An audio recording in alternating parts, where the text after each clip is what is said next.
Most CEOs think systems are the secret to scaling. But what if I told you that the real growth happens when your people feel respected enough to over-deliver, even when no one's watching? We all want more efficiency, more output, more growth, but if you've got systems without buy-in, you've just automated resentment. This video isn't about making your team work harder. It's about helping them believe harder. Because when they believe, you don't have to push. They'll pull. And I want to challenge the way we've been taught to lead. The old playbook said, systemize everything, streamline everything, replace the human. But that's how you build machines, not movements. I want to create a model where we use systems to remove friction and use leadership to create the fire. Respect isn't fluffy, it's infrastructure. And when you pair that with operational clarity, it becomes the backbone of the business that scales on belief and not burnout. Let's start with building clarity through systems, because chaos isn't just inefficient, it's disrespectful. And when employees don't know what success looks like or how to win the day, you're setting them up to feel lost. Systems gives people the rules of the game, but not just any systems. Usable, repeatable, visual systems, not hidden in a 97-tab spreadsheet or buried in someone's inbox. So here's how to do it in just 4 steps. Step 1 is simple but powerful. Map out every recurring task your team touches, because clarity starts with visibility, and you can't streamline what you don't understand. So here's what that looks like. Sit down with each team member or each department and ask, walk me through your average day. What do you do in order? How often do you do it? Then start listing every single recurring task. Daily, weekly, monthly, it all goes on the board. This includes things like opening procedures, client onboarding, the processing for invoicing, content publishing, meeting prep, employee onboarding, even the small stuff from email replies to CRM updates. This process isn't about micromanaging, it's about making the invisible visible. Because most chaos in a business comes from assumptions. You assume everyone's doing the thing the same way, but they're not. And if we're going to build systems at scale, we have to start with the truth of how things actually work. Step 2 is where most businesses fall short. It's not enough to just tell your team what to do. If you don't give them the why, you're setting them up to disengage. That's why I use what we call the 3W framework when documenting any processes. It's what, how, and why. From log in to log off, start with the what. What is the task? What tool is being used? What's the expected deliverable? For example, update the CRM after every sales call. Then you document how. This is where most people stop short, but not us. You need crystal clear, step-by-step instructions, including links, screenshots, and every tiny detail that matters. And don't just write it. Record yourself doing the task. Use a software like Loom or any other screen recorder so that there's zero ambiguity. The proper how might sound like open HubSpot. Go to the Deals tab, click on the client, add a note with the call summary, update the pipeline stage, then set the follow-up date. Finally, and this is the most important piece, the why. What business outcome does this task support? Why should the person doing it actually care? What happens if it's skipped or done wrong? Because when someone understands the why, they stop just completing a task and they start owning it. An example might be keeping this updated gives leadership visibility into close rates, prevents leads from falling through the cracks, and keeps you in control of your own pipeline. The biggest disrespect you can give your team is telling them what to do without helping them understand why it matters. So if you want your people to show up with ownership, not just obligation, document the what, the how, and the why. Step 3 is where your systems become usable. Because let's be honest, text-only SOPs are dead. They're made once and almost never looked at again. If you want people to actually follow your processes, you've got to make them visual. Here's how we do that. Start with the Loom video. Record someone doing a task in real time. Talk through the steps as you go. Keep it under 5 minutes and use a consistent intro and outro so every video feels familiar. This becomes your digital trainer. And it works because people retain 95% of a message when they watch it compared to just 10% when they read it. After that, break the task into simple checklists. Make it easy to scan, even easier to follow. Use tools like Notion, ClickUp, or even Google Docs, whatever your team is already using. If a step has a deadline or takes a specific amount of time, call that out too. That small detail makes a big difference. And when things get a little more complex, like onboarding or escalations, use a flow chart. Visual workflows help people make the right decisions without second guessing. Something like, if a lead doesn't reply after 3 days, send follow-up email number 2. Still no response, assign it to the SDR. Still nothing, escalate it to the account manager. That's how you go from documentation that collects dust to a system your team actually trusts. Step 4 is about making everything accessible, because here's the truth. An SOP that's hard to find is the same as an SOP that doesn't exist. You've already mapped out the tasks. You've documented the what, the how, and the why. You've recorded the looms, and you've built the checklist. Now you need a central place where everything lives. One place, one home base. Think of it like a digital library. You could use Notion, ClickUp, or Airtable to create a dashboard that acts as your team's control center. Organize everything by department, then by function, then by the SOP itself, and use consistent naming so there's no guessing. Instead of vague labels like Doc 5 or onboarding stuff, call it what it is: sales, discovery call, SOP, or HR, new hired onboarding. This dashboard should be fully searchable and linkable. Videos, checklists, templates, everything in one view. Each team member should have quick access to the SOPs as they use most often. And when you set this up properly, it becomes more than just a resource. It becomes an internal wiki or a living Google for your business. Now, make it part of your training process. When someone new joins your team, their onboarding should go through this dashboard. They don't just consume information, they contribute to it. They watch the video, complete the checklist, and document the tasks themselves. That is how you turn your systems from static files into living assets, because clarity isn't just nice to have, it's the deepest form of respect you can give your team. It says, I care enough about your success that I'm going to remove every unnecessary question from your day. And when your people have that kind of clarity, they gain confidence. When they're confident, they take initiative. And when they take initiative, that's when your company begins to scale without you. Respect means no one has to guess. No one has to tap a shoulder every 5 minutes, and no one ever feels stupid for not knowing. That's the power of clarity. And that's how you build a business that runs without chaos, and especially without you. Step 2 is all about installing a respect culture. Not just talking about culture, but engineering it to the very way your company operates. Because culture isn't what you say, it's what people feel when you're not in the room. And respect, that's the emotional operating system. It's invisible, but it drives everything. Most CEOs treat culture like seasoning, something you sprinkle on top when it's convenient. But the truth is, culture has to be the main dish. It has to be baked into your company's daily rhythm. So how do you do that? First, make recognition a system, not a coincidence. People aren't needy for acknowledgement because they want attention. They're human. When wins are seen, effort multiplies. When they're ignored, momentum dies. So you build it into your weekly meetings. Start every Friday by spotlighting a win.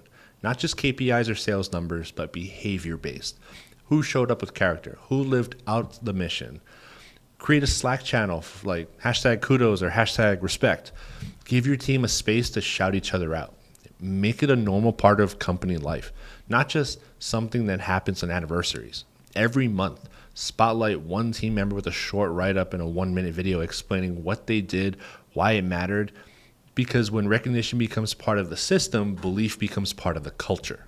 Next, feedback has to go both ways. Most companies talk to their team, not with their team, but respect is a two-way street. You can't ask for excellence while ignoring emotion. Make feedback part of the operating system. Weekly check-ins, short forms, asking, hey, what's working? Where are you stuck? What would you change if you were the CEO? Make it anonymous so they're honest. Make it trackable so you can spot patterns. And once a month, hold CEO listening sessions. No agenda, no slide decks, just you. 6 to 8 team members and a question. What's one thing we're not talking about enough? Then listen. Shut up and listen. Record what you hear and actually act on it. Because the most respected leaders, they're the most teachable and they're the most reachable. Now let's talk about transparency. Your team can't believe in something they don't understand. And transparency isn't about oversharing everything, it's about hiding nothing important. Hold a monthly State of the Union. Share revenue wins, losses, lessons. Let different departments present so they feel seen and proud. Build a central dashboard with your company roadmap. What goals are you chasing? Who owns that? And most importantly, why does it matter? And send out a short weekly voice note or Loom every Monday. Here's what I'm thinking about. Here's what I'm proud of. Here's where I need help. That's not vulnerability. It's leadership. Because the fastest way to build trust is to go first. Now, here's something most companies never do. Define what respect actually looks like. Because if you don't define it, people will default to their own version. And that's when friction starts. Build a cultural operating standard. Outline how your team communicates, how you resolve conflict, how you show up for one another. We respond within 24 hours. We ask clarifying questions. We assume positive intent. We give credit publicly. We give feedback privately. We praise effort, not just results. Then bake that into your onboarding. Use it in performance reviews. Refer to it in everyday conversations. Because when you install a respect culture, here's what actually changes. Employees speak up sooner. Teams move faster. Turnover drops. Because people don't leave companies. They leave confusion. And more than anything, your people stop acting like order takers and start acting like owners. You don't build respect with ping pong tables. You build it with patterns. Patterns of visibility, patterns of listening, patterns of leadership. And when those patterns start compounding, you don't just have a workforce, you have a movement.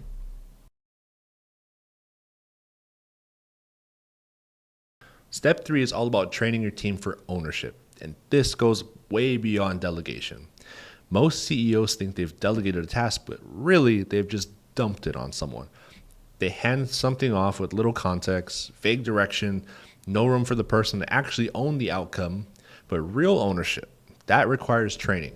It means giving someone the tools, the context, and the authority to not just complete the task, but to actually make it better than you would have. So how do you do that? Start by giving context before commands. When people don't understand why something matters, they default to checking boxes. But when they know what it unlocks, the problem that it solves, what impact it creates, they take pride in the outcome.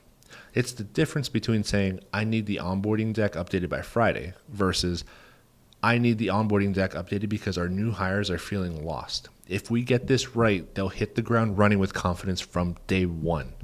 When you start embedding this kind of context into everyday tasks, what it is, why it matters, what success looks like, you start building commitment.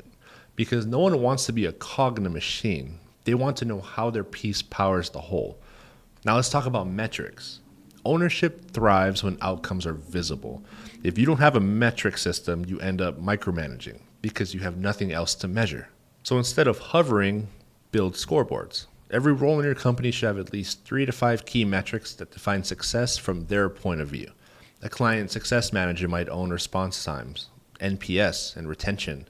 A content manager might track engagement, output, and lead conversations.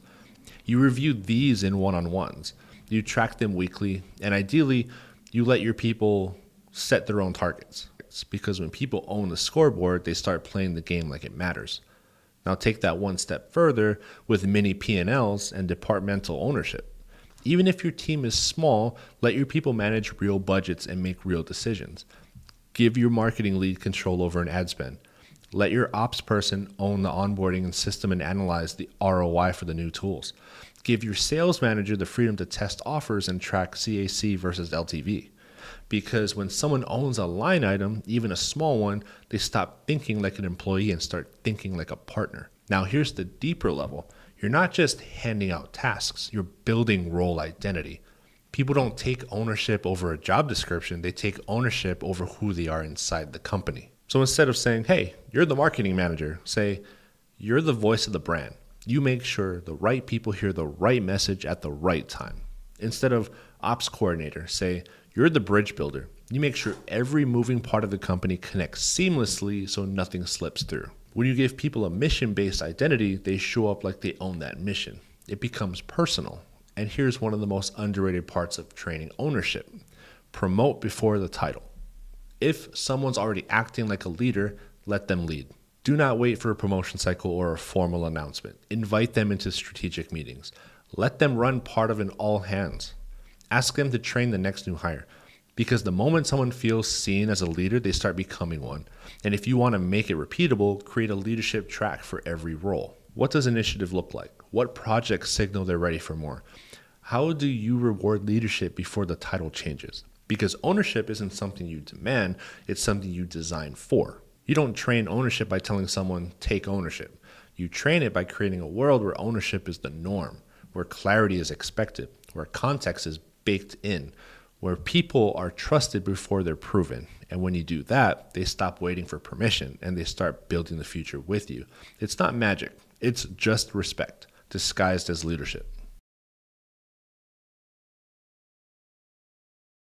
Rules tell people what not to do, right? Rituals show people who they are. A rule says clock in by 9. A ritual says we huddle at 9 as a team to lock in for the day. Which one do you think creates more belief? Rituals are the behavioral operating system of a team. They're consistent, identify shaping actions that reinforce your values without saying a word. Most CEOs write policies and elite CEOs install rituals, and I'm going to show you how to do it. So if your meetings are just status updates, you're wasting everyone's time and energy. A ritualized daily huddle sets the tone. It's not about tasks. It's about alignment, energy, and accountability. So here's how I structure Systemizes and even some of our clients. Same time every day, 15 minutes max. And each huddle is run by a different team member each week. This builds what we call leadership muscles. We keep it snappy, we keep it consistent, we keep it sacred. And there's a framework we follow. It's called the 3-bullet huddle. It's what I did yesterday, what I'm doing today, and where I'm stuck. And if I am stuck, what I need in order to get unstuck. And as a bonus, sometimes we add a culture pulse question at the end, which can range from what's one win outside of work this week? Who do you want to thank this morning? What's one thing we can do better as a team?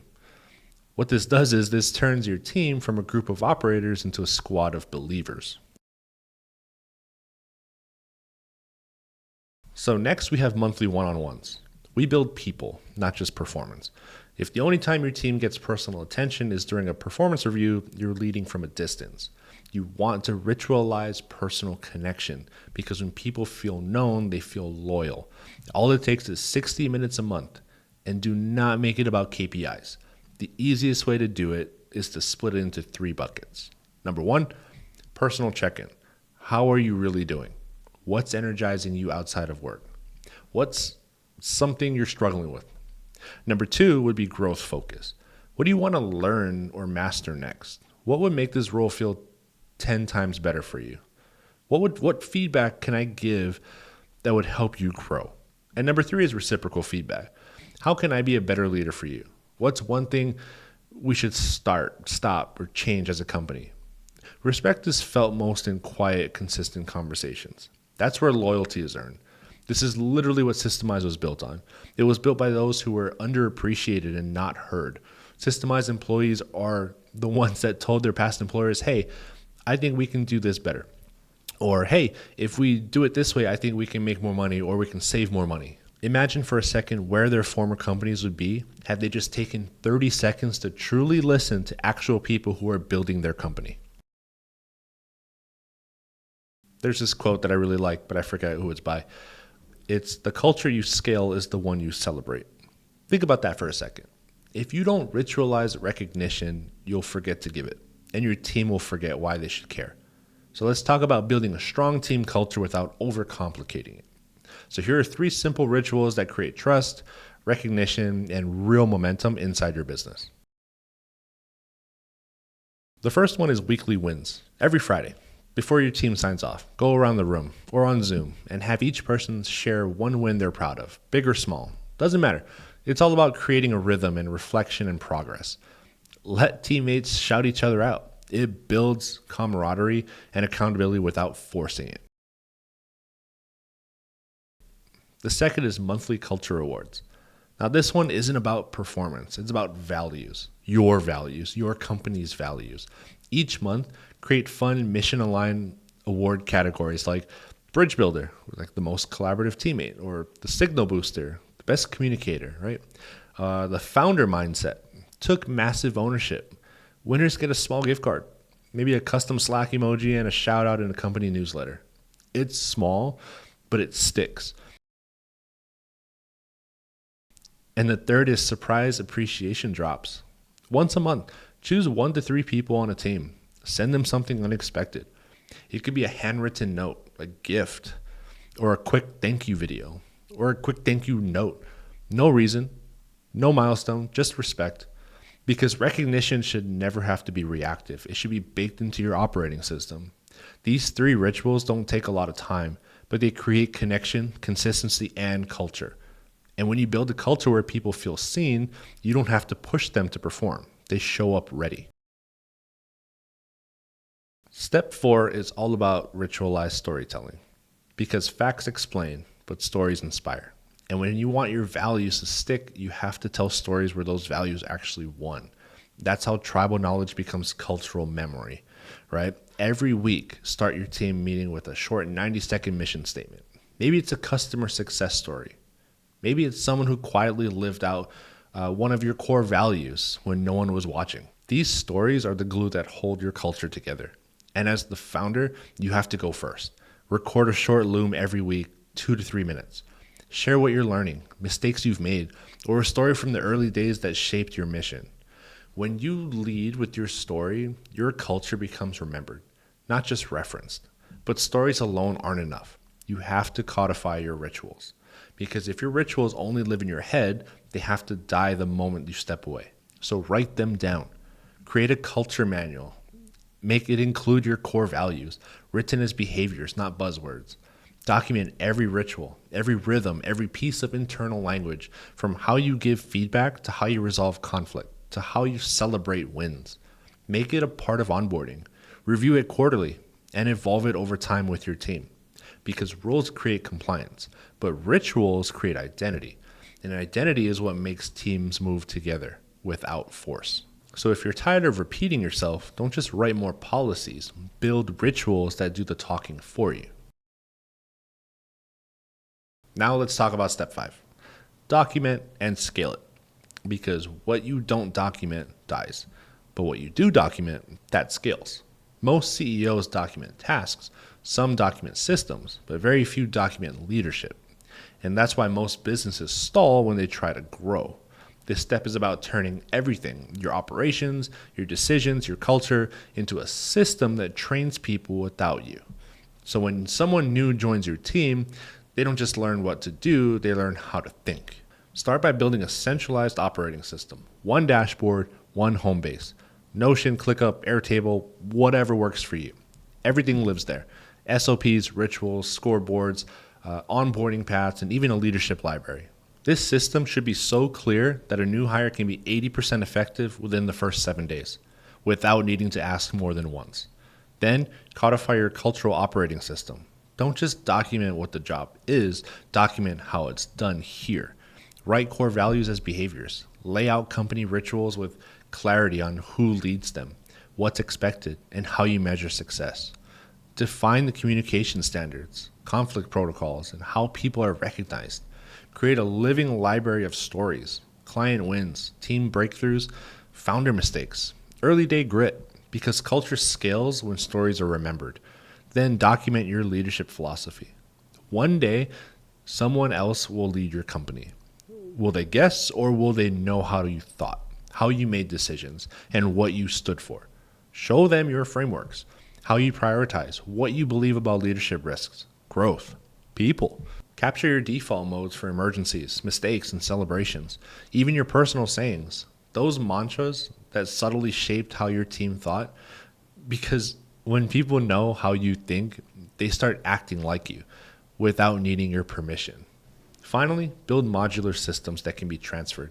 Every process, every SOP, every checklist, designed like a plug-and-play system. Think like a franchise. Each department has its own dashboard. Each role has its own SOP pack, Loom tutorials, scorecards, and rituals. So that when you bring on someone new, they're not guessing, they're executing with confidence. Because scaling isn't just about doing more, it's about doing more with less input from you. That's the difference between a team that depends on you and a business that grows beyond you. Now let's talk about documentation, because here's the truth. Documentation isn't a one-time event. It's a leadership rhythm. Just like how you schedule weekly meetings, you need to systemize your documentation process. Here's how I recommend doing it. Every month, audit your most used SOPs. Are they still accurate? Update any outdated Loom videos, add in any new tools or processes that your team is using. This keeps your system aligned with reality, not just theory. Every quarter, host a systems week. Each team member updates their own SOPs, shares new learnings, and contributes any process improvements they've discovered. It turns documentation into a team habit, not just your burden. And every year, revisit your culture manual as a team. Ask the big questions. What no longer serves us? What's missing? What needs to evolve? Because here's the thing, culture dies from neglect, and systems break as you grow. So reviewing them regularly isn't busy work. It's maintenance for momentum forward. You don't scale with hustle. You scale with clarity that repeats. Documentation is respect in written form. It says, I care enough to make this easy for you. I trust you enough to give you the full playbook.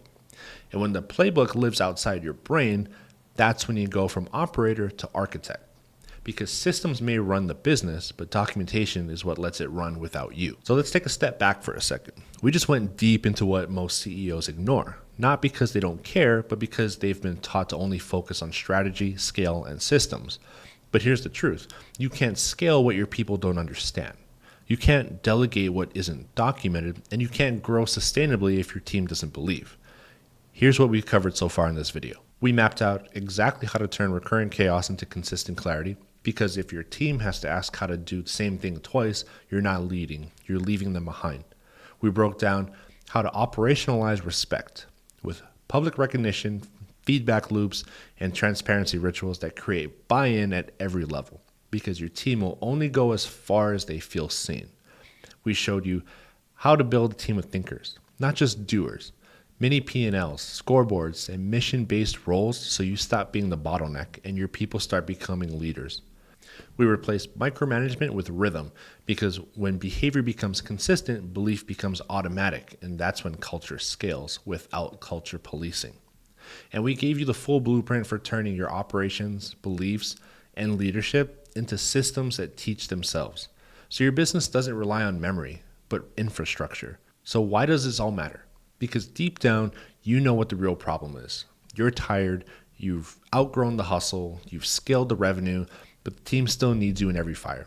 The systems aren't syncing, the culture isn't sticking, and you're constantly wondering, why does everyone still depend on me? This is why. You don't need more tactics. You need alignment. Alignment between vision and execution, systems and people, and structure and soul. Because when your team has clarity, they gain confidence. When they feel respected, they become resourceful. And when they're trained to think like owners, you finally get to step out of the day-to-day and step into what you were built to build. This is how you grow a business that runs itself. Not because you outsourced everything, but because you installed the infrastructure for belief, performance, and freedom to scale and sync. Most people chase leverage through tools, but the highest form of leverage is a team of believers who act without asking, own without oversight, and scale your business like it's their own.